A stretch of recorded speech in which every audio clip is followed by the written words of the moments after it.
ശബരിമല സ്വർണ്ണക്കൊള്ള കേസിൽ ജയിലിലുള്ള അവസാന പ്രതിയും പുറത്തേക്ക്. മുൻ തിരുവിതാംകൂർ ദേവസ്വം ബോർഡ് അംഗം KP ശങ്കരദാസ് സമർപ്പിച്ച ജാമ്യഹർജി ഇന്ന് കോടതി പരിഗണിച്ചേക്കും. TV പ്രസാദുണ്ട് വിവരങ്ങൾ നൽകാൻ. പ്രസാദ് അറസ്റ്റിലായി 90 ദിവസം പൂർത്തിയാക്കുന്ന ഈ ഒരു സാഹചര്യത്തിൽ അപ്പോൾ സ്വാഭാവിക ജാമ്യം തേടിക്കൊണ്ട് ജയിലുള്ള അവസാന പ്രതിയും പുറത്തേക്ക് ഇറങ്ങുകയാണല്ലേ? അതന്നെയാണ് ഷിഹാസുദ്ദീൻ പറഞ്ഞതുപോലെ ശബരിമല സ്വർണ്ണക്കൊള്ള കേസിൽ ഇനിയിപ്പോൾ ജയിലിൽ ബാക്കിയുള്ള അവസാനത്തെ പ്രതിയാണ് KP ശങ്കരദാസ്. CPIയുടെ പ്രതിനിധിയായി അന്ന് LDF സർക്കാർ നിയോഗിച്ച ഭരണസമിതിയിലുണ്ടായിരുന്നു, ദേവസ്വം ബോർഡിലുണ്ടായിരുന്നു.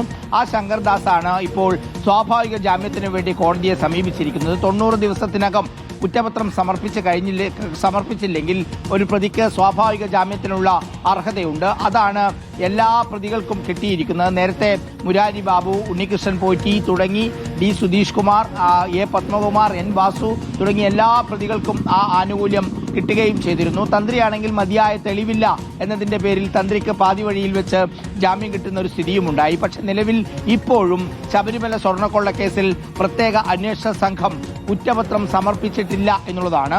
KP ശങ്കരദാസിന്റെ അറസ്റ്റിലേക്ക് നീങ്ങിയതാവട്ടെ ബദറുദ്ദീന്റെ ബെഞ്ചിൽ വന്ന വിമർശനങ്ങളാണ്. അതിനെ തുടർന്നാണ് ശങ്കരദാസിന്റെ അറസ്റ്റിലേക്ക് പോയത് നീങ്ങിയത്. അങ്ങനെ അറസ്റ്റ് ചെയ്യാനുള്ള ആരോഗ്യാവസ്ഥയില്ല എന്നാണ് പ്രത്യേക അന്വേഷണ സംഘം അന്ന് ഹൈക്കോടതിയെ അറിയിക്കുന്ന സ്ഥിതിയുണ്ടായത്. പക്ഷെ പിന്നീട് ആ ഹൈക്കോടതിയുടെ കൂടിയിടപെടലിന്റെ ഭാഗമായിട്ടാണ് അന്ന് ശങ്കരദാസിനെ അറസ്റ്റ് ചെയ്യേണ്ടതായി വന്നത്. എന്തായാലും ശബരിമല സ്വർണ്ണക്കൊള്ള കേസിൽ പ്രത്യേക അന്വേഷണ സംഘം കുറ്റപത്രം കൊടുക്കാത്തത് കൊണ്ട് തന്നെ ശബരിമല അയ്യപ്പന്റെ സ്വർണം കട്ട എല്ലാവരും ജയിലിന് പുറത്തേക്കിറങ്ങുന്നു.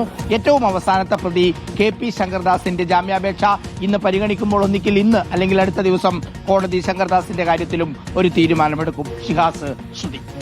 ശരി, TV പ്രസാദാണ് വിവരങ്ങൾ നൽകിയത്.